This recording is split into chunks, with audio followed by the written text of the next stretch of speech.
જામનગર શહેરમાં મહાનગરપાલિકા દ્વારા મેગા ડિમોલિશન અને વહેલી સવારથી દબાણો દૂર કરવાની કાર્યવાહી ચાલુ કરવામાં આવી છે. શહેરના કાલાવડ નાકા બહારના વિસ્તારમાં તંત્ર દ્વારા કાર્યવાહી કરવામાં આવી. 10 જેસીબી, 5 ટ્રેક્ટર સહિતની મશીનની મદદથી કામગીરી ચાલુ કરવામાં આવી. Fire, estate, water works, TPO, project and planning, light શાખા, સોલિડ વેસ્ટ સહિત તમામ વિભાગો દબાણ દૂર કરવાની કાર્યવાહી પણ કરવામાં આવી. 94 ગેરકાયદેસર દબાણકારોને નોટિસ આપ્યા બાદ કાર્યવાહી કરવામાં આવી હતી.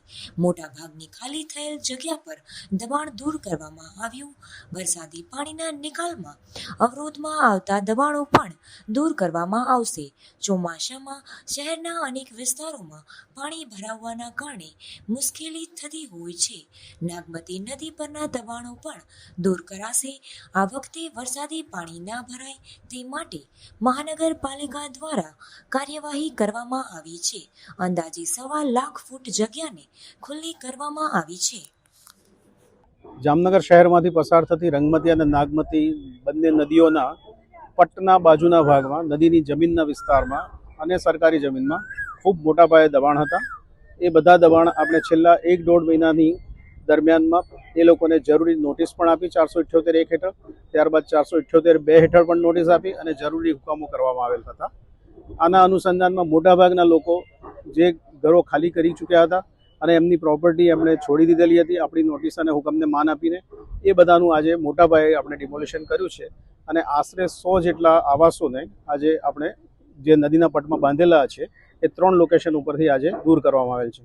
આ કામમાં આશરે કોર્પોરેશનની 2 ડઝન જેટલી અલગ અલગ પ્રકારની ગાડીઓ, વાહનો અને 125-150 જેટલો સ્ટાફ વત્તા પોલીસના સહકારની વાત કરું તો ડીવાયએસપી અહીંયા મોજૂદ છે અને એમનો પણ લગભગ 70 જણનો પોલીસનો કાફલો હાજર છે. આ રીતે આ એક મેગા ડેમોલિશન કોર્પોરેશન અને પોલીસના બંનેના સંયુક્ત ઉપક્રમે આજે હાથ ધરવામાં આવેલ છે. આ તબક્કે આપ સૌને જણાવવાની ખાસ કાળજી લઈએ કે લાલપુર ચોકડીથી જે નદી શરૂ થાય છે રંગમતી અને નાગમતી, એ બંનેનો આશરે 13 કિલોમીટર જેટલો સ્ટ્રેચ છે. સરકારશ્રીએ હમણાં હાલ આપણને રંગમતી રિવર રિજ્યુનેશન પ્રોગ્રામ પણ મંજૂર કરી આપ્યો છે અને એના તહત આ નદીને આપણે પુનર્જીવિત કરવાનો જે આખો પ્લાન છે એના ભાગરૂપે આ બધું ડિમોલિશન આપણે કરી રહ્યા છીએ. આશરે આજના તારીખે 1.25 લાખ સ્ક્વેર ફૂટ જેટલી જગ્યા આવના થકી આપણે ખુલ્લી કરેલ છે. એટલે આટલો નદીની અંદર નદીની પાણી રાખવાની स्टोरेज कैपेसिटी પણ વધશે. जामनगर में रंगमती और नागमती नदीना जे पटना एरिया છે ત્યાં ઘણા બધા દબાણ છે અને આ જે દબાણના હટાવવાની કામગીરી જામનગરની જે મ્યુનિસિપલ કોર્પોરેશન છે આને દ્વારા કરવામાં આવેલ છે.